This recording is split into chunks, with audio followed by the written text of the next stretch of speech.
is many things. A hard worker, a grill god, and an overall inspiration. But there is one thing that he is not. Proactive. When the check engine sign comes on my car, he doesn't fix it. He waits until my car dies in negative 20 degrees a couple of months later. And then he jumps my car. After I wait outside Central High School for half an hour on a Saturday night because I just got home from a debate tournament. My dad, like many people, likes to wait until a problem has arisen before they try and address it, instead of taking action beforehand that could have prevented it. Or, in other words, we prefer to take the reactive route over a proactive one. And while this preference may seem mundane, it is dangerous. Because when we fail to be proactive on such consequential issues, we miss the red flags right in front of us. And I fear that when our actions and decisions are reactive rather than proactive, oftentimes it becomes too late to address the issue at all. Today, let's look into the reactive versus the proactive approach. First, looking at the causes.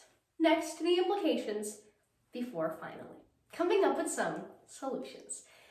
Don't get me wrong, being reactive isn't always bad. Some problems just don't present the opportunity to be worked around. Like when you're driving and a deer jumps right in front of your car.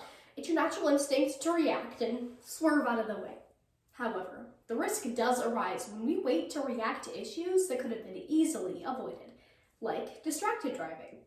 So why do we wait? Because doing something faster is easier, and easier is best. It's like one time in middle school, I got the urge to dye my hair, and instead of going to the salon, I was impatient and was willing to get it done by any means necessary, like doing it myself and using Kool-Aid. Why didn't I just go to the salon? Because dyeing my own hair is faster. Faster is easier, and easier is best. Regardless of how dangerous this response is, it's our default, our go-to. You want your hair dyed, you do it yourself. And when politicians want a seemingly end-all solution to school shootings, they just arm the teachers. Because, let's face it, giving an educator a weapon doesn't stop shootings from happening. It just reacts to it. All while avoiding the complexities of why shootings happened in the first place, and with a lackluster attempt at trying to stop them. Additionally, reactivity is caused by a short-term perspective. Why put in so much effort being proactive when I can just wait if and when a problem actually arises? Because of this mindset, we often oversee warning signs that could easily indicate the beginning red flags of an issue, preventing our ability to be proactive. Take, for example, the 2021 Texas power grid outages. So left 4.5 million houses without power for a week during the coldest cold snap in the state's history. The OERC of Texas knew that the grid was going to fail because they continuously ignored recommendations to winterize their equipment, because it is faster and easier to ignore those recommendations. But hey, at least Texas Senator Ted Cruz stepped up in the midst of a crisis, right on a plane bound for Mexico. While Cruz drank margaritas at an all-inclusive resort, millions of Texans were without power, and 246 of them died because of it. Russell Gold, writer for the Texas Monthly in 2021, explains that the outages we saw that year were just warm-ups. And even now, seeing and feeling the impacts, we still haven't prepared for the next outage. Because why be proactive when we're fine now? Now that we know why we are reactive, let's look at some of the implications. The first being that reactivity isn't effective, obviously. But the implications seem far deeper than my car engine needing to be checked. Reactivity entails precarious solutions to problems that had the possibility to be prevented. And as a consequence, what was avoidable destruction is now unavoidable collateral. The damage is done, and the opportunity has passed to presumptuously address it. usually because the necessary steps that would have prevented an issue are uncomfortable, and therefore don't happen. Take teenage sex, for example. South Dakota public schools are not required to teach sex education, but are to cover the topic of abstinence.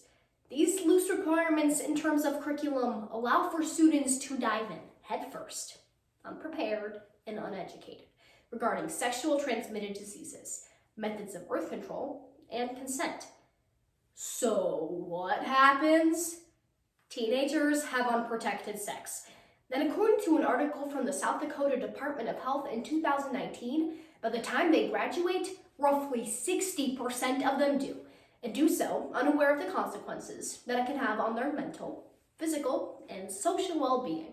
So it is no surprise that according to an article from Kelloland last February, syphilis cases were up 900% in South Dakota last year alone. Uneducated teenagers create uneducated adults, unprepared to deal with the consequences lying ahead. The American College for Obstetricians and Gynecologists in 2019 reports that increased funding for more comprehensive sex education has a clear link with the decreased amount of STDs. And we still haven't started the conversation on how to properly talk about sex. We are actively choosing to avoid the proactive response because it is faster and easier to simply say, don't have sex, than to have the necessary discussion. But necessary conversations become ever more time sensitive when discussing the mental health crisis that is ravaging our teenage population.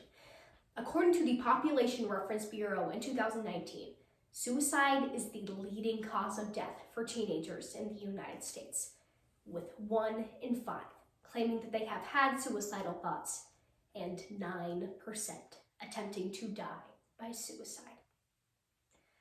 The American Foundation for Suicide Prevention in 2021 concludes that by simply asking one question, it can be enough to stop suicidal thoughts in their tracks and save a life.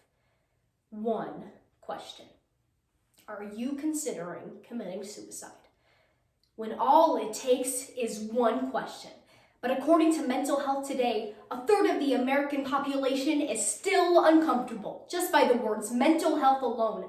How are we supposed to be proactive about a problem that we ignore until it is far too late? So, what are some solutions?